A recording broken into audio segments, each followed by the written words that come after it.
primero de todo, muchísimas gracias por vuestra asistencia. Soy José Luis Morales, presidente de la Asociación TAS Raíces. Si pensamos a modo de introducción en lo que es el mundo del espectáculo, del cine, del teatro, incluso del periodismo, a todos nos viene a la cabeza enseguida pues todo el sectarismo que impera hoy en día, todo el tema de la manipulación ideológica, todo el tema de las subvenciones. Al fin y al cabo, la ideología dominante es el mundo del espectáculo, un sector donde tiene muchísima influencia y lo maneja todo como quiere realmente.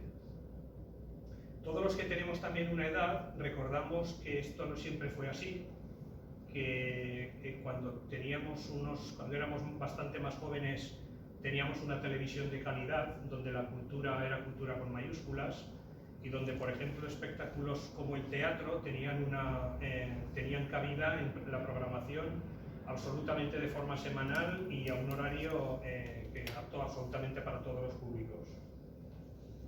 Para quienes estamos en la asociación, consideramos que defendemos España, los valores, nuestra historia, nuestra cultura.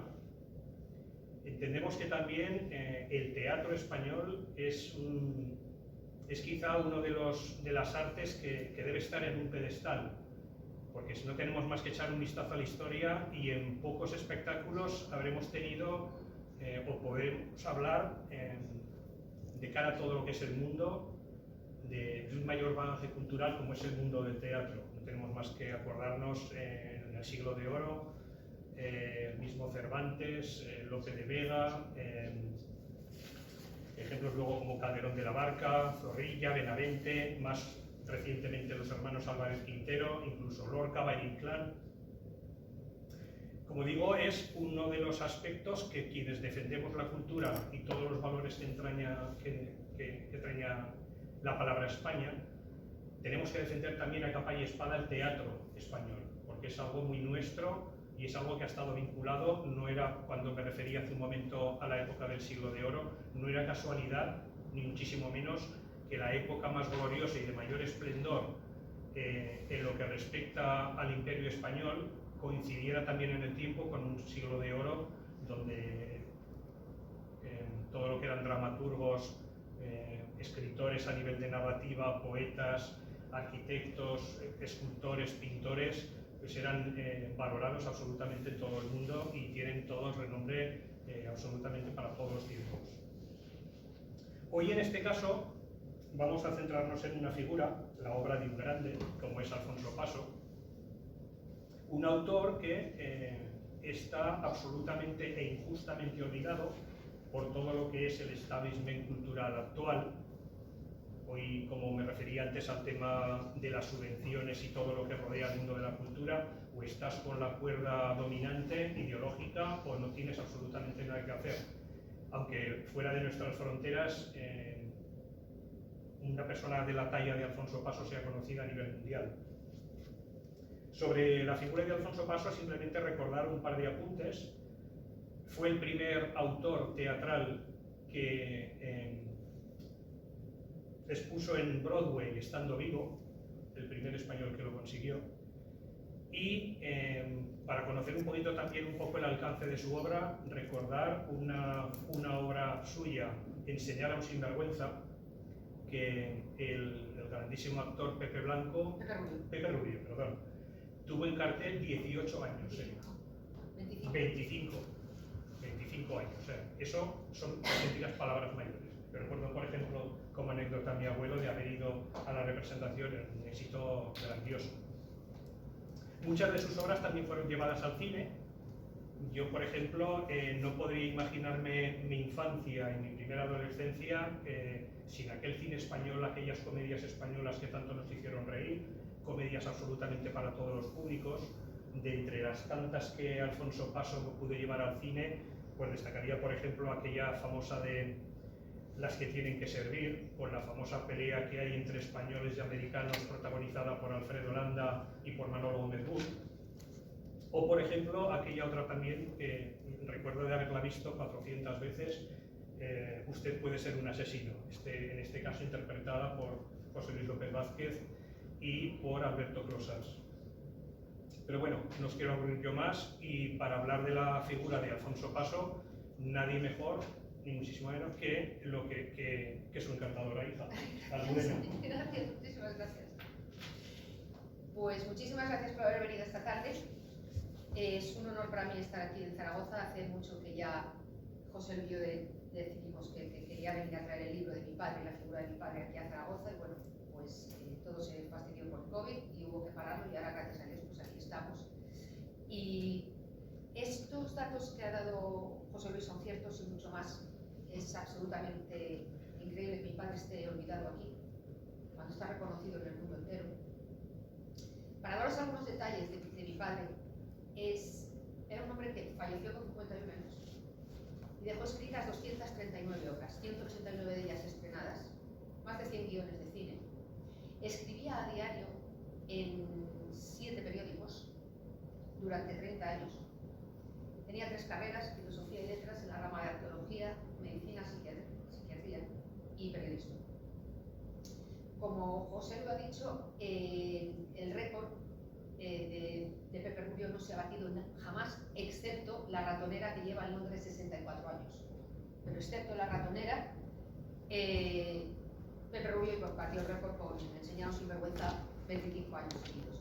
Es el único autor español vivo que ha estrenado in Broadway, y cuando digo in Broadway me refiero a un teatro profesional, porque luego está lo que se llama el off-Broadway, que es los amateurs y todo esto. El único autor español vivo. Es el único autor del mundo que ha tenido 7 obras en cartel a la vez en una ciudad, que fue Madrid, en el año 68. En otros años tuvo también 5 obras, 4 obras, pero el récord son 7, hasta el punto de que Lingote le dedicó un chiste en el que se veía un matrimonio tomando café y leyendo el periódico, y se veía Teatro Alcázar, Alfonso Paso, Teatro Beatriz, Alfonso Paso, Teatro La Comedia, Alfonso Paso, así mucho. Entonces la mujer le decía al marido: ¿qué prefieres para esta noche, cine o Alfonso Paso? No había otro autor. Se me van a olvidar. Está traducido a 30 idiomas. Sigue estrenándose en el mundo entero. Yo voy por el mundo entero a ver a los estrenos de mi padre. Y me parece increíble. Hay 2 cosas que me parecen increíbles. Una, que la gente en los estrenos, por ejemplo, hace poco estuve en Hungría y en Viena también, que vayan vestidos completamente, los hombres de smoking, las mujeres de largo. O sea, en Hungría incluso me tuve que cambiar porque pensé, bueno, tampoco. Entonces fui con un traje normal, o sea, no era nada. Y de pronto cuando llegué todo el mundo de smoking, todo el mundo de largo, digo, menos mal que vengo preparada, salí corriendo al hotel, me cambié y volví. Estaba el primer ministro del país, estaba toda la prensa, toda la televisión, todo el mundo haciendo entrevistas, todo el mundo y me pusieron una chiquita que era la traductora, porque yo no hablaba magiar, obviamente, y allí se habla poco inglés. Entonces me pusieron una chica que hablaba inglés, magiar y español. Tenía 19 años, una monada. Cuando estábamos en el patio de butacas sentados, me empezó a hablar de mi padre. Y le digo: ¿cómo sabes tanto de mi padre? Y me dice: es que yo le he estudiado. 19 años. Es que yo le he estudiado. Estudias en el colegio, en la universidad, y dicen ambos sitios. Aquí no se le estudia. Aquí no se estudia Alfonso Paso. A mí mucha gente me dice: es que tu padre está olvidado. Digo: no, cuidado, mi padre está olvidado aquí. Mi padre no está olvidado en el mundo entero. Ahora mismo, bueno, ya se empieza otra vez a volver, pero hasta que empezó el COVID, mi padre tenía 9 obras de teatro en 9 países diferentes. Bueno, más, porque en México tenía 3, en Argentina 2, y luego tenía en Hungría, en la República Checa, Turquía, Viena, en Alemania tenía 2, Portugal, luego se cerró todo por el COVID y ahora ya volvemos otra vez. Ya me están llamando otra vez para decirme que vuelven a abrir teatros y que se vuelve a hacer. ¿Y por qué se le ha olvidado? Pues se le ha olvidado porque, según alguien que no sé quién, se ha sacado esto: mi padre era franquista. Nunca fue franquista, ni fue contra ni a favor de Franco. Mi padre lo que era un trabajador. Mi padre escribía para que, como decía él, para que el público se divierta, para que el público disfrute de mis obras. Mi padre es el único autor español, y esto lo puedo probar, el único autor español que jamás ha recibido una subvención. Jamás. Se las da un abuelo Vallejo. Mi padre jamás ha recibido una subvención. Jamás. Mi padre se ha arruinado 2 veces para comprar teatros, para que su gente no se quedara sin comer. Porque, y eso lo he visto yo y lo recuerdo, actores venir y decirle a mi padre: señor Paso, realmente necesito comer. No te preocupes, que dentro de 2 días tienes una obra escrita. Y Y en un fin de semana se escribía una obra para que esa persona pudiera comer. Y con ella, por supuesto, todos los que entraban en la compañía. No solo actores, sino utileros, toda la gente. 2 veces nos hemos arruinado, o se ha arruinado él, por comprar teatros. Incluso cuando falleció todavía teníamos uno de ellos y mi madre lo vendió. Y aquí está olvidado. Aquí está absolutamente olvidado, no se quiere saber nada de él. Y como no se le estudia, luego también tengo esa gente que me dice esto de: es que tu padre no es de mi época. No le conozco porque tu padre no es de mi época. Ya ni Shakespeare de la mía sé quién es. Pero como no se lo cuentan, no pueden saber quién es mi padre. Hace poco estuve en un colegio que unos críos representaron Los Palomos, una obra de papá muy divertida. Y la verdad es que era emocionante ver a críos de 14, de 15 años, entre 13 y 15 años, representar la obra y todo lo que se reía y todo lo que disfrutaban. Entonces, esa es otra cosa que estoy haciendo ahora, aparte de llevar el libro del que era en el momento, ir a los colegios, a dar charlas sobre mi padre. Quiero que la nueva generación conozca a mi padre, que la nueva generación sepa quién era Alfonso Paso. Que Alfonso Paso era un hombre bueno, que era un hombre que se dedicaba a escribir para hacer reír a la gente. Por supuesto que tiene obras intelectuales. Cuidado, nadie le ha pegado más que a mi padre la censura. La censura pegaba a mi padre. Luego decían, es que era un burgués. Que diga que es un burgués no se ha leído La Corbata, no se ha leído Buenísima Sociedad, no se ha leído Cena de Matrimonios. Obras que no son cómicas como las tibias que todos conocemos, vamos a contar mentiras, pues. Pero que le pega unos palos a la burguesía que lo valga. Y por eso, y por la envidia de que estrenaba continuamente, caramba, si eres bueno estrenas. Así de claro. Entonces, no, jamás Franco le ayudó, pero tampoco le dejó de ayudar. Quiero decir, no era, pero que no se le daba una subvención, no se le daba nada. Que estrenaba porque era bueno, porque escribía bien. Era un gran ser humano, era un hombre de familia. Era un hombre que le gustaba, tenía el horario cambiado completamente. Mi padre escribía de noche porque decía que se escribía mejor porque había menos ruido. Entonces escribía, depende, si íbamos a los teatros empezaba a la 1:30 o por ahí, y si no íbamos a los teatros a las 12, hasta las 7 por ahí. A las 7 desayunaba y durante 1 hora leía la prensa en la cama, parte de un libro, y dormía hasta las 4 de la tarde. Entonces, cuando yo venía al colegio, mi padre estaba tomándose el postre y el café. Y claro, mi madre también, porque si no, no se vería nunca. Mi madre se tuvo que adaptar a su vida. Y eso era Alfonso Paso. Era un hombre humilde, era un hombre bueno, nada burgués. Era un hombre que lo que más le gustaba, aparte de hacer reír, era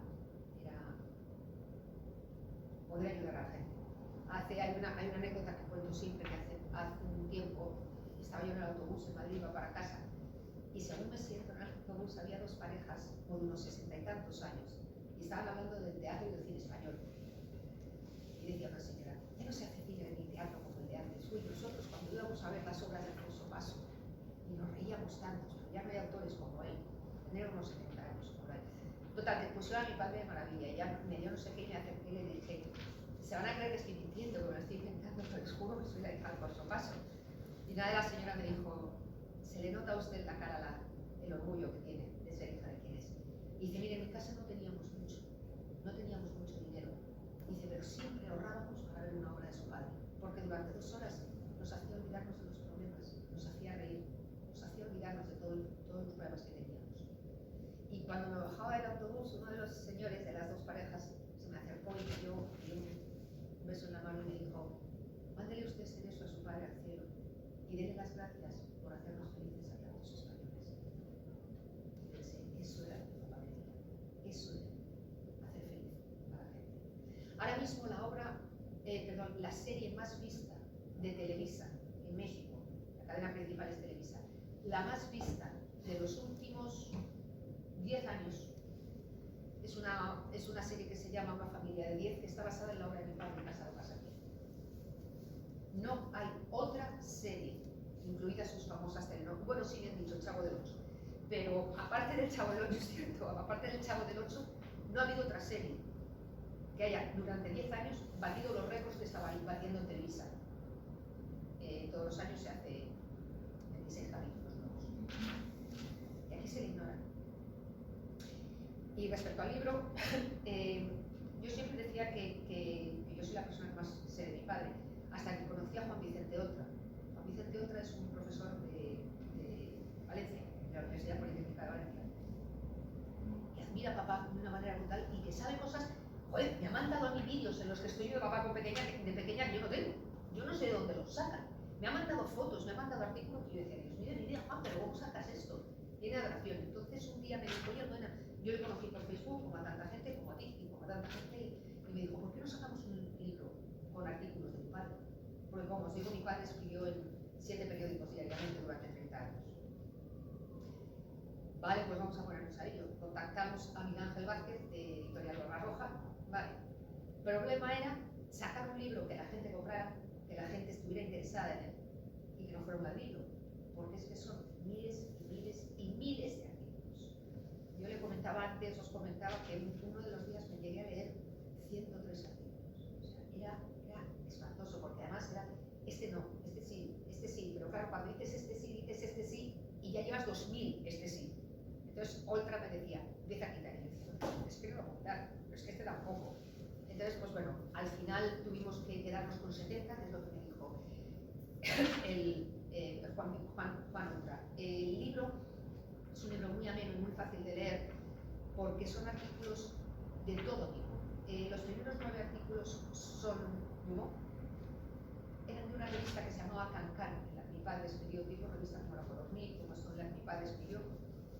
Y bueno, Juan decidió que quería meter los 9 artículos que fue los que escribió mi padre en esa obra, en esa revista, los metimos, y esos son los 9 primeros que son simplemente de humor. Luego lo demás es lo que yo le pedí a Juan, yo le dije, vale, tú quieres meter estos títulos, pero por favor los demás que sean algo que la gente entienda el gran ser humano que era Alfonso Paso.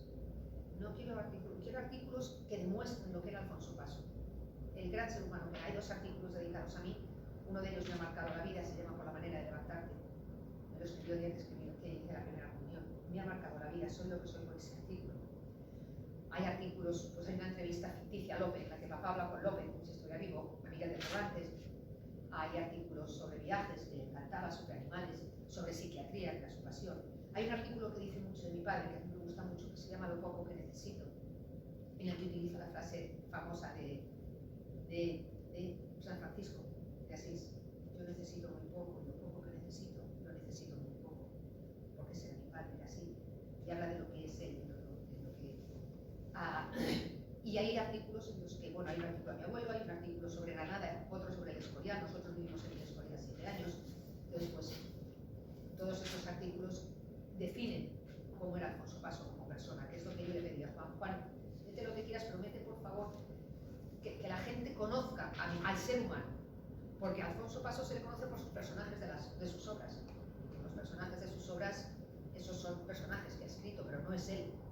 Yo lo que quería es que conocieran al ser humano, al hombre, no solo al autor. Hay un artículo que a mí me ha impresionado mucho, que es, pero ¿quién mató a Muñoz Seca? Mi abuelo, que era autor de zarzuela y de revistas, era el íntimo amigo de Muñoz Seca. Entonces, cuando a Muñoz Seca en la guerra le ingresan en prisión, mi abuelo se va a verle. Y se lleva a mi padre, y mi padre entonces tenía 10 años. Entonces, aunque el artículo papá, por supuesto, lo escribió cuando ya era adulto, el artículo, esa experiencia de un niño de 10 años que entra en la cárcel a ver a un señor al que ha visto muchísimas veces comiendo en casa, un íntimo amigo de la familia, que no entiende por qué, con un niño de 10 años no entiende el por qué este señor está pasando las penurias que está pasando encerrado en una cárcel. Mi abuelo, hay un momento en que le pregunta a Muñoz Seca, voy a ir a ver a tu familia, ¿necesitas que te traiga algo? Y Muñoz Seca le dice, no calcetines porque estoy pasando mucho frío aquí. Y mi abuelo se quita los calcetines que lleva y se los da a Muñoz Seca. Y eso a mi padre se le quedó grabado. Entonces, toda la experiencia de lo que es un poco antes de ingresar Muñoz Seca en prisión y de todo eso lo cuenta en ese artículo, y es espectacular, realmente es espectacular. Es un artículo emocionante, es un artículo emotivo. Y pues eso, pues decidimos sacar. Hay un artículo sobre Juana I de Castilla, la mal llamada Juana la Loca, por cierto, y es el aniversario del nacimiento de Isabel, la católica. Hay un artículo sobre Popea, la mujer de Nerón, por eso. Y la mayoría, como os digo, son, por ejemplo, vida de hotel. Mi padre decía que podría vivir en un hotel, yo también. Yo soy feliz viviendo en un hotel. puedo recorrer el mundo, vivir en un hotel y de un hotel hago mi casa. En cuanto llego a esa habitación es mi casa. Y no he hecho nada de menos en casa. Y papá era así. Como nos pasamos el día de gira, como nos pasamos el día con las obras de teatro, pues habla de cómo es la vida de hotel. Hay un artículo que habla de cómo estamos abandonando. Ya en los años 60 está hablando mi padre de cómo estamos abandonando a la gente mayor, cómo la tenemos olvidada. Entonces, pues bueno, hemos tenido un éxito tremendo con el libro, vamos por la tercera edición, empezamos ya a sacar la cuarta dentro de nada, y eso es el libro, es conocer a Alfonso Paso como ser humano, no solo como autor, sino como ser humano. ¿Cuáles eran sus gustos? ¿Cuáles eran sus ilusiones? ¿Qué era por lo que le gustaba luchar? Era un hombre bueno. Hay mucha gente que el otro día cuando estuve en el colegio una niña de 13 años me dijo: ¿cómo es posible que recuerde usted tantísimo de su padre? Porque recuerda mucho cuando usted tenía la edad que yo tengo ahora, cuando murió, porque yo tenía 13 años cuando papá murió, yo tenía 51 y 13. Y cuando conté el porqué, la niña se me acercó luego llorando y me dijo: ay, tengo que cuidar más a mis padres y no los cuido demasiado tal. Mi padre todas las noches, después de terminar de escribir, me escribía 3 o 4 frases en un folio. Un día me hablaba de un animal, de dónde vivía, cuál era su hábitat, qué comía. Otro día me hablaba de un personaje famoso, desde Lope de Vega hasta el emperador Nerón. Otro día me regañaba porque me había portado mal. Otro día me contaba, pues eso, algo de historia. Y esas 3 o 4 frases las escribía y antes de irse a la cama me las dejaba en la mesita de noche. Entonces cuando yo me levantaba, lo primero que yo veía desde mi alcohol era esa nota. Entonces, pues, todo esto me lo escribí desde que nací, ¿eh? O sea, hay cosas que yo he leído que no recuerdo. Por supuesto que tenía 1 año, 2 años, yo no lo recuerdo, pero está ahí. Y yo cuando venía del colegio, a veces me daba tiempo a verle antes de irme al colegio, me daba tiempo, porque todavía no se había dormido, entraba y le daba un beso y ya me iba al cole. Y a veces, pues, cuando venía del colegio, hacíamos los deberes juntos. Entonces le decía: papá, hoy me has hablado en la nota esa que me ponías, me hablabas de Nerón. ¿Quién era Nerón, papá? Entonces papá me explicaba un poco. Y luego me decía: si quieres, en mi despacho hay una biografía sobre él. Léela, que ya tienes 8 o 9 años, ya puedes empezar a leer cosas más serias que un TV. Pues, yo ya tenía interés por saber quién era ese señor del que me hablaba mi padre y cómo me hacía tan bonito. Entonces, gracias a Dios, porque yo era muy pequeña y no lo hubiera hecho nunca, gracias a Dios, mi madre guardó todas las notas. Estamos hablando de 365 días al año durante 13 años, desde el día que nací. Tengo una caja así de grande. Entonces, muchas veces, pues, las leo. A veces me cuesta, porque le echo de menos cada segundo del día. Entonces, duele volver a recordar esas notas, pero las leo, porque me encanta. Y pues a lo mejor leo una nota. Hace un tiempo estaba leyendo una sobre un día que fuimos al zoo. Yo no me acordaba. Pero de pronto leyendo la nota digo: es verdad, me acordé de una tontería, porque se me hizo una ampolla en un pie y papá me cargó a hombros todo el zoo. Aparte de enseñarme quién era cada animalito, dónde vivía, lo que hacían, todo, me cargó a hombros. Y de pronto me acordé y dije: es verdad, me acuerdo este día que fui al zoo y leí todo el día en el zoo cuando le dio un pie. Entonces, pues, son cosas que se te van olvidando, que no recuerdas, a menos que tengas la bendita suerte de tener el padre que yo he tenido. Y entonces, pues bueno, tengo todas esas notas y las leo. Cuando se iba de viaje, también fue el presidente de la Cámara Hispanoárabe, de la Casa Hispanoárabe. Entonces había muchas veces que eran los únicos viajes que mi madre no iba, que eran a países árabes. Y yo no iba, pues, cuando iban a México, a Argentina, a Nueva York, cuando iban a todos esos sitios, porque como tenía colegio o yo era muy chiquitina, y por no meterme en esa época, pues por ejemplo ir a Buenos Aires era Madrid, Senegal, Dakar, Buenos Aires, era un viaje de día y medio, entonces pues con 4 años tampoco me querían llevar. Bueno, pues desde allí todos los días me escribían una postal con sitios diferentes de Buenos Aires. Me decía: este está el sitio, este está el otro. Y entonces, pues, tengo todas también las postales, las tengo todas guardadas. Entonces hay cosas que yo no sabía, pues eso, porque tenía 1 año.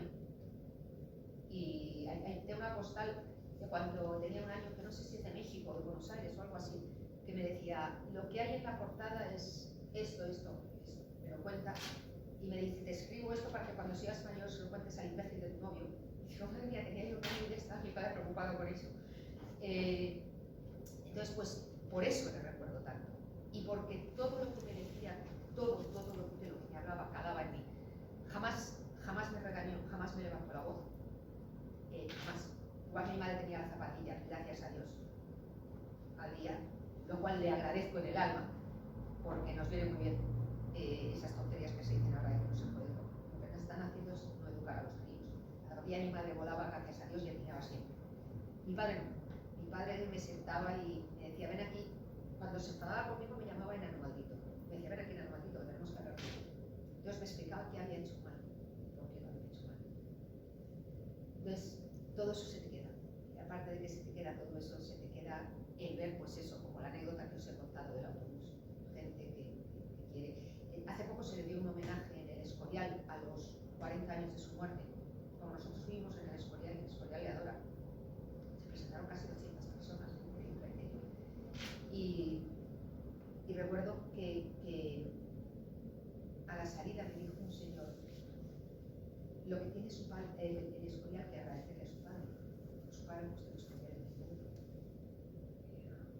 Ya lo ha puesto en el mundo, Felipe II, el monasterio y todo. Y dijo, sí, pero eso está muy bien, todo eso de la historia, de los monasterios y de los reyes, todo eso está muy bien. Pero su padre en sus artículos, en sus obras, describe a la gente del Escorial. Sus plazas, sus perfumes, sus aromas, sus restaurantes, su comida, cada calle, cada plaza. Y de eso es de lo que trata su padre. Y eso, señora, no lo cambia ningún rey, ni lo mejora ningún rey. Y es verdad, en todas las obras de mi padre siempre hay alguien que va a cenar al Escorial, o que viene del Escorial, o que vive en el Escorial, o la obra se desarrolla en el Escorial, como el hecho de En el Escorial, cariño mío, una obra que se desarrolla en el Escorial. Y artículos, en el libro metimos uno, porque es que no podemos meter 300 del Escorial, pero artículos del Escorial, allí vivimos, tiene una placa la casa donde vivimos. Entonces, todo eso, cuando voy a las presentaciones por aquí, por España, del libro, y cuando voy a los estrenos por el mundo, todo eso es lo que me llena, ver cómo se quiere, ver cómo me emociona que me venga la gente, me diga, me has emocionado hablar de tu padre. Hace poco me decía un señor, eres la hija que todo padre quisiera tener. No, estamos todos confundidos. Eres el padre que toda hija quisiera tener. Yo he tenido la suerte de todos los hombres del mundo. Dios me ha premiado con poner al mejor hombre del mundo como padre. Y que él sea mi padre. Todo lo que soy, lo soy por lo que él me ha enseñado, por cómo él me ha educado, por cómo me ha querido, por cada abrazo y por cada beso. Y así me diera Dios 1000 años de vida no serían suficientes para pagarle todo lo que ha hecho por mí, lo que me ha enseñado, lo que me ha querido, todo su sacrificio, que ha sido tanto el sacrificio por mí, todo lo que me ha hecho, no sería suficiente para pagárselo de vuelta. Yo no hago más que lo que él merece. Y es lo que quiero, por eso estoy yendo por toda España con el libro, por eso hay muchas veces que le digo a la gente, es que suena mal si os digo comprar el libro, porque parece que lo hago porque estoy haciendo dinero. Yo no hago dinero del libro. Yo donde voy me lo pago todo, no me importa. Hotel, tren, comidas, cenas, me da exactamente igual. Por él lo hago todo, absolutamente todo. No lo hago porque yo del libro no hago dinero. Lo hago porque quiero que la gente conozca al ser humano, al Alfonso Caso humano, al padre, al hombre. Y siempre digo lo mismo, si tenéis hijos, si tenéis nietos, hablarle de un autor que dio todo por el teatro, que dio todo por los actores, que se aseguró siempre que ningún actor se quedara sin comer. No solo el actor, como digo, el director, el utilero, el de las luces, el acomodador. Yo sé de gente a la que mi padre le ha dado de comer, perdón, le ha dado un trabajo que no se necesitaba. Señor Paso, es que, bueno, pues venga usted a dejar dinero a mi casa. Ya teníamos jardinero, es igual, otro. Pero es que si no, este pobre hombre no come, tiene 2 hijas. Y me lo ha pedido en la calle, que se me ha acercado y me ha dicho, señor, yo es que lo único que sé hacer es cosas de jardín, pero es que tengo 2 hijas. Y mi padre decía, ¿qué hago yo? Le digo que no. Gente que no conocía, gente a la que no conocía. Se nos llenaba la casa de gente que trabajaba para nosotros, porque no necesitábamos tanto. Y actores que ahora se niegan a hablar de él, por cierto. Actores que se niegan a hablar de él. Que nombran a otros autores para los que han trabajado, pero se callan. Cuidado, hay autores también, actores, algunos ya fallecidos, como Pepe Rubio, Antonio Garisa, que siempre han dicho que le deben todo por su paso. Antonio Garisa ha hecho más obras que mi padre, incluso hay obras como Este cura y otra que no me acuerdo, que se fueron a Argentina, se llevaron a Argentina. Esa es otra cosa que hizo mi padre, fue actor, escribió 4 obras que se las escribió para él, en una hacía de Nerón, la obra se llama Nerón Paso, que hacía de Nerón, que era uno de sus grandes ídolos, y otras 3. Y Querido profesor, que hizo como actor, y la hizo en cine. Luego se fue también a Buenos Aires. Ahí estuvo unos meses y se volvió. Y le sustituyó al actor. Por lo cual no hay cosa que no haya hecho. Realmente es que si lo digo yo como soy su hija parece que lo digo por decir, pero con 51 años daros cuenta todo lo que os he contado. Era una mente privilegiada. Era una absolutamente privilegiada. Recuerdo una actriz que vino a mi casa del Escorial, ahí estaba yo delante, eso lo he oído yo, por mis propias orejitas. Y mi padre tenía la costumbre de leer la obra a los actores en los que había pensado para estrenar, al menos a los principales. Y esta actriz le dijo: Alfonso, no me gusta el segundo acto. Voy a hacer una cosa, voy a estrenar otra obra mientras tú escribes el segundo acto y ya para la temporada que viene. Y mi padre miró el reloj y dijo: es la 1 de la mañana, venid mañana a comer. Vino esta actriz con su marido y a la hora de comer mi padre tenía el segundo acto completamente reescrito. Y se estrenó la obra un mes y medio de eso. Era una mente privilegiada, realmente era una mente privilegiada. Era un genio. Pero todo eso que para mí es importante, que sea un genio, que haya escrito también, que haya hecho reír a tanta gente. No se puede comparar con lo que era como ser humano, como padre. Tengo recuerdos que no se me van a borrar en la vida, de todas las cosas que me ha enseñado, de todas las cosas. Hay siempre una frase que digo que ya todo el mundo la tiene, pero a mí me enseñó algo que yo he llevado siempre conmigo. Me porté muy mal, y me porté muy mal con una de las chicas que trabajaba en casa. La contesté mal. Tendría yo 8 o 9 años. Y como digo, no me regañaba nunca, me hacía entender las cosas. Y me acuerdo que me llamó y me dijo: hija, no hagas eso nunca más. Sé buena de corazón y no trates a nadie jamás por su estatus social diferente. Y me acuerdo que me dijo: escucha siempre al rey y al limpiabotas, pero no se te olvide nunca que vas a aprender más de limpiabotas que del rey. Y eso se me quedó clavado. No volví jamás a contestar. Me hizo, por supuesto, pedirle perdón a la chica, con toda la razón. Yo me había portado una cerda y no tenía por qué contestar así a la chica porque estuviera trabajando en mi casa como criada. Como me dijo: ella hace su trabajo, yo hago el mío. Y yo soy mejor que ella. Y ella mejor que yo, pero muchísimo menos tú, que eres un gran aguajo de 9 años, te creas que eres mejor que ella y que la puedes tratar. Jamás se he vuelto a tratar, jamás. Y de esto me enseñó una cosa, y no quiero aburrir, y con esto ya os dejo. Estaba en Viena en el estreno de Cosas de papá y mamá, de mi padre, y se estrenaba después de... En Viena lo hacen todo a lo grande, a lo muy grande, creerme, o sea, increíble. Y después del estreno se hizo una cena espectacular en uno de los mejores hoteles de Viena. Estaba alucinada allí, toda la prensa, todo esto. Se hizo una carta con el nombre de mi padre, el nombre de la obra, fue el productor, allí estaba, aquello era increíble. Y cuando entré, el productor, la gente de allí, después está hija Alfonso Paso. Bueno, yo ya había salido al teatro, al escenario a saludar, como hago siempre. La hija Alfonso Paso, todo el mundo se puso en pie, empezó a aplaudir y tal, toda la prensa, de golpe y tal. Y en un lateral, un camarero llorando. Entonces yo dejé a todo el mundo tirado, a la prensa, a todo el mundo, y me fui a ese camarero, que hablaba un perfecto inglés, porque yo no hablo alemán. Y le dije: ¿qué le pasa? Y me dijo más o menos lo mismo que los del autobús. Me dijo, ¿sabe? Dice, yo soy un pobre, pero esta es la tercera obra que veo de su padre. Dice, hoy ha sido el estreno, dice, pero ya tengo entradas para mañana. Dice, porque mi mujer y yo vamos siempre porque nos hace reír. Y ya bastantes cosas malas tenemos en mi familia. Siempre va a ser bueno. Dice, bastantes cosas malas tenemos. Y mañana vamos a ir a reírnos con esta obra que se ha estrenado hoy. Y es la tercera ya de su padre que vemos. Y ahora tengo la suerte, no dejaba de agarrarme y decía, y ahora tengo la suerte de estar escribiendo a su hija. Me acordé de lo que había dicho mi padre entonces y dije, sí, usted no está escribiendo. Usted está haciendo su trabajo, yo estoy haciendo el mío. Usted no me sirve, a mí nadie me sirve. Usted no es menos que yo. El hombre se echaba a llorar y faltó poco para ponerse de rodillas, hermano, que así con Dios.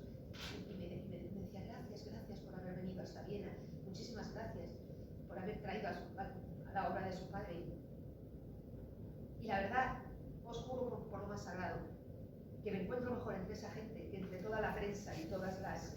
me encanta salir al escenario a saludar y hablar de mi padre y decir que estoy representando porque por desgracia no puede estar. Me encanta todo eso, pero no se puede comparar con coger de mano a un pobre camarero que ha estado ahorrando durante semanas y se ha quitado de su sueldo lo que cuesta el teatro en Viena, que debe costar mucho, para él y su mujer ir a ver a mi padre, a una obra de mi padre. Eso no se puede comparar con el tipo de la prensa, con el tipo de eso que también se lo agradezco, pero que van a hacer su trabajo, o sea, que tampoco es... Y esas cosas son las que me llenan. Ver a niños, como les he dicho, de 13, 14 y 15 años llorar de conmoción. Hace un tiempo, y con esto termino, os lo prometo, hace un tiempo me escribió un señor, hace bastantes años ya, de una zona del Distrito Federal de México, en la capital muy pobre. Me dijo que los chamaquitos, como dicen allí, se pegaban, no iban a clase, había peleas, había reyertas, incluso había de todo. Y que había pensado en que hicieran a fin de curso, usted puede ser un asesino, pero que no tenía dinero para que si, no es que no tuviera dinero, pero que si los derechos de autor yo los podía ceder, los cedería, para que lo que se sacara en dinero se mejorara el colegio. Era un colegio en una zona muy mala. Y dije, sí, por supuesto que no había problema. Y les había puesto, y les vendió la obra. Los niños se rieron mucho con la obra y dijeron que querían hacerla. Entonces les puso como condición que se acabaron las reyertas, se acabaron las peleas, se acabaron el no venir a clase. Y si uno solo suspendía una sola asignatura, no se hacía la obra. Y al tiempo me escribió diciendo, señora, no solo se han hecho amigos, no solo se han terminado las reyertas, no solo vienen a clase, es que se ayudan unos a otros para asegurarse que nadie suspenda a final de curso. Su padre ha hecho feliz a muchos niños, su padre ha enseñado a muchos niños lo que es la amistad, lo que es el compañerismo, lo que es estudiar. Y su padre nos ha hecho felices a muchos. Dios bendiga a su padre por todo lo que ha hecho y con lo que hemos sacado vamos a arreglar el colegio, porque estos chamaquitos quieren arreglar. Eso no se puede comparar con la mejor cena en el mejor hotel del mundo, no se puede comparar. No se puede comparar el saber que hay niños ahora que han cambiado su vida por hacer una obra de mi padre. Eso es lo que más. Por eso siempre digo, comprar el libro, por Dios, comprarlo, no porque yo haga dinero, es verdad que no lo hago, comprarlo para que conozcáis a mi padre, para que conozcáis al ser humano. Y como termino siempre, os digo lo mismo que le he dicho a todos. Mi padre es mi héroe, mi padre es mi ejemplo, mi padre es lo mejor que me ha pasado en la vida. Mi padre es la razón por la que me levanto todas las mañanas. Y así me diera Dios 1000 años de vida no serían suficientes para devolverle todo lo que ha hecho por mí y su sacrificio. Es quien me coge la mano, es quien me ayuda. Es el que tengo siempre a mi lado. Es el mejor padre del mundo. Y hasta que Dios me dé vida, haré todo siempre por él, todo. Y muchísimas gracias a todos por haber venido.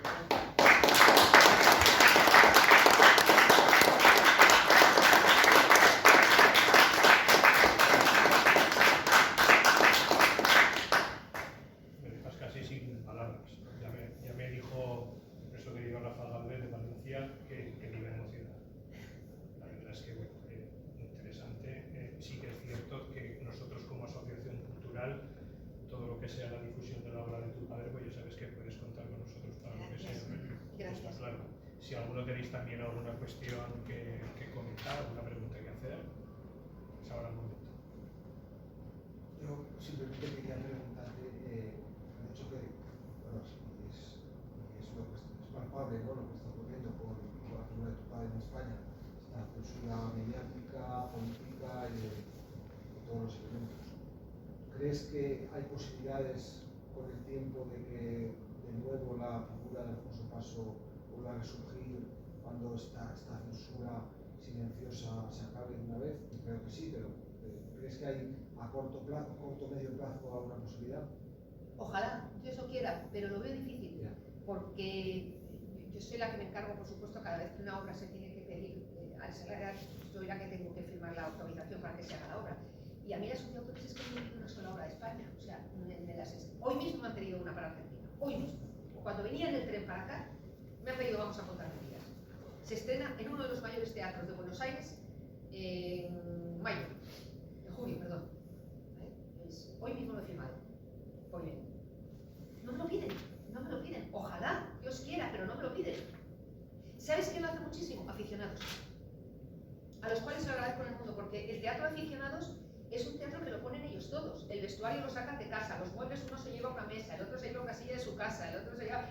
O sea, los aficionados realmente es de agradecer porque lo ponen todo ellos, ¿sabes? Por supuesto, el teatro que llene en Buenos Aires va a hacer un dineral y el aficionado, pues a lo mejor cobran €1, ¿vale? O sea, que me da igual, que lo que quiero es que se haga mi padre.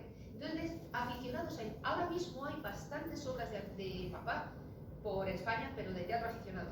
Son teatros que vais a ver pues, en asociaciones culturales, en sitios así, en los que lo montan ellos. Hay veces que cuando me llegan los hechos autor, miro de pronto digo 4 euros o 10 euros. Y de pronto es asociación de ancianos de no sé cuántos, de un pueblo de tal. Y dices, qué bonito, Jolín, qué bonito, qué bonito. O unos chavales en un instituto. Y dices, pues eso me llena de alegría, la verdad. Me llena de alegría, me encanta. Me encanta. O sea que... Ahora, el teatro profesional, lo dudo. Y si te digo la verdad, es que tampoco se lo voy a robar, porque se lo está reconociendo el mundo entero. O sea, se lo está reconociendo el mundo entero. Entonces, pues bueno, es que tampoco lo voy a robar. Las nuevas generaciones No le conocen, pero no es culpa de ellos. Bueno, Si no se le estudia. A mí me ha llegado antes, me parece, no sé si tú le he dicho a ti, es algo, me llegaba hace un tiempo ya, un email de un estudiante en Corea del Sur, diciéndome cómo admiraba a mi padre. En Corea del Sur. No tenía amigo hasta a mi padre, pero es que yo lo he estudiado, yo lo estoy estudiando y quiero leer sus obras. Entonces, hay obras en inglés que yo pueda leer de su padre, le mandaré 3 o 4. En Corea del Sur. Pero bueno, y en Finlandia, y en Suecia, y en sitios, en Turquía ya ha estrenado 4 obras, 3 horas ha estrenado, porque he ido yo a los estrenos. 3 horas ha estrenado en Turquía. O sea, y creo que hace mucho que yo todavía no iba, porque además esto ya estaba estrenando en Turquía. En Hungría ha estrenado ya 2 veces, en la República Checa, en Japón. Hay veces que me pregunto cómo han hecho vamos a contar mentiras en japonés, porque los japoneses tienen un vocabulario. Entonces, no sé si alguno la habéis visto, pero creo que muchos conocéis vamos a contar mentiras, es donde matan a la criada, la meten debajo del sofá, ahí hay un cordón de la leche con el muerto tirando para un lado y para otro. Y yo siempre me pregunto, ¿cómo harán los japoneses esto? Porque tienen un humor muy diferente. Pero el caso es que se le ha hecho en Japón. A ver, contarme otro autor español, de verdad. Cervantes. Contarme otro autor español que se llama japonés, de la época de mi padre. Caramba. Contarme otro autor de la época de mi padre que esté traducido a 30 idiomas. A 30. Es que está traducido al árabe, está traducido al ruso, está traducido al finés. No hay país que no le conozca. Y aquí me dicen, no, pero es que no era de mi época. Pues ni Shakespeare de la mía, ni sé quién es, pero porque lo he estudiado. Pero si no se les estudia. Entonces, ese es el problema. Por eso me estoy matando a ir por todas partes de España, y por todas partes, llevando el libro. Y llevar el libro a todas partes porque es una forma de conocer la cultura. Un poquito también en lo que preguntaba del lío, sí que antes te comentaba que mi hermana está en una compañía de teatro totalmente amateur en Madrid y iban a representar este año, usted puede ser un asesino también. Y yo, por ejemplo, que mi labor es como profesor en educación primaria, pues es un poquito eso, el tratar también poco a poco, a ver, culturalmente es donde tenemos la batalla realmente. Poco a poco ir introduciendo obras en las escuelas, en los institutos, textos, fomentar el teatro, dar apoyo al teatro amateur y todo lo demás. Y ya no es, como decía antes, ya no solamente es Alfonso Paso, es que además con las reformas educativas que vienen, no sabrán, vamos, ni quién es Shakespeare, ni quién era Lope de Vega, ni quién era absolutamente nadie. O sea, entonces llega un momento en que yo, es verdad que trabajo en un sector como es el educativo, que bueno, más solo ve la una, en ese sentido. Te creo. Pero, vamos, yo entiendo que con alumnos, con padres, de alguna manera habrá que empezar a mover todo esto, porque caminamos a generaciones absolutamente de analfabetos. Sí. Y está claro que quien manda necesita analfabetos para poder seguir mandando sin que se pregunte absolutamente nadie nada. Entonces, o de alguna manera tratamos también poco a poco, a través de las asociaciones, de dar a conocer todo lo que es nuestro bagaje cultural, o es que si no, vamos, es que ya no es solamente a nivel de autores, es que el mismo idioma, castellano, español, cada vez está más perseguido. Cada vez, hoy salían las noticias un niño que lo habían castigado porque había pedido hacer un examen en castellano en España. Es que estamos viviendo una época que esto nos lo cuentan hace 20 o 25 años, o no ya tanto, y no nos lo hubiéramos creído que íbamos a ser capaces de llegar a esto. Y yo, por ejemplo, eso, a nivel de profesor, veo cada vez que veo una noticia referente a educación, lo primero me santiguo y digo que sea lo que Dios quiera, porque es que ya no sé qué más puede pasar. Entonces, yo entiendo que sí, que la lucha está en la calle, está en las instituciones, pero sobre todo también está en el mundo de la cultura. Y ahí es donde los pocos que todavía queremos enarbolar la bandera nacional y sentirnos bien orgullosos de ella y de todo lo que representa, pues el teatro, Alfonso Paso, Lope de Vega y toda nuestra historia, toda nuestra cultura, toda nuestra riqueza lingüística, y no dejarla en manos de 4 mamarrachos que ya sabemos para quién trabajan y que eso, en definitiva, de lo que se trata es de hacer una sociedad absolutamente de analfabetos. Entonces, en ese sentido... Porque es mucho más fácil controlarlos. En el Sí, momento en el que tienes sencillísimo. ignorantes, los controlas muchísimo más. Sí, porque además en los centros de enseñanza, como cada vez arrinconas más la cultura y el conocimiento, pues eso lo tienes que sustituir por algo. Entonces lo acabas sustituyendo pues por auténticas chorradas y aportaciones culturales de otros sitios que ni nos van ni nos vienen, manipulaciones ideológicas de todo tipo. O clases de sexo diferentes. Sí, no, desde luego. Ya te digo que yo, cada vez que oigo algo, lo primero me santiguo porque... Pero si no hay una voluntad política, desde la asociación se puede defender, se puede promocionar, pero sin una voluntad política que promocione de verdad lo que estamos hablando, la figura, por ejemplo, de Alfonso Paso, ¿por qué? Todo está financiado, todo tiene un bono económico y yo lo veo complicado. Y además, si no corrígeme, la figura de Alfonso Paso yo creo que ha sido silenciada de cualquier color político, ¿no?, que dentro de este país en estos últimos 20 años. La verdad es que sí. O sea, papá lleva sin estrenarse en España. Ya ni me acuerdo. Bueno, y de hecho, mi padre tiene una calle en Madrid, tiene una plaza en Granada, porque mi abuelo era granaíno y él se sentía más granaíno que jalisceño, y luego tiene la placa en la Casa del Escorial. Todo eso lo he pedido yo, no se lo han puesto porque han dicho, caramba, Alfonso Paso, vamos a... No, lo he pedido yo, pero espera, que la de Madrid amenazó a Carmena con quitársela, porque era franquista. Muchos políticos ni conocen a Alfonso Paso. O sea, entonces, es lo que le dije, llamé a 3 o 4 abogados y me dijeron, te lo hacemos gratis, o sea, te representamos gratis si se la quitan, porque nos va a tener que demostrar que tu padre era franquista. O sea, vamos a ver, es que es alucinante. Luego hay otra cosa que a mí me alucina, o sea, yo me voy a todos estos sitios, hablo con un montón de gente, desde lo que le digo, desde el camarero hasta el gran señor, el primer ministro de Hungría. A mí nadie se me acerca y me dice, oye, ¿tu padre de qué ideas tenía? Ahora mismo en Hungría está Orbán. A mí no se me ha acercado nadie en el estreno y me ha dicho, oye, ¿tu padre tú crees que le gustaría Orbán o no? Sería del otro lado. Es que nadie me pregunta esa mamarrache, porque era un autor. En este país es así. Es como si se le pregunta a un político qué tal escribe o qué tal canta. A mí qué me importa cómo cante. Se califica por su color político siempre, sobre todo el tema de la cultura. Claro. La cultura, el color político. A mí. En la época esa te habías posicionado en contra del régimen y si no, ya está. Pero Claro, pasado.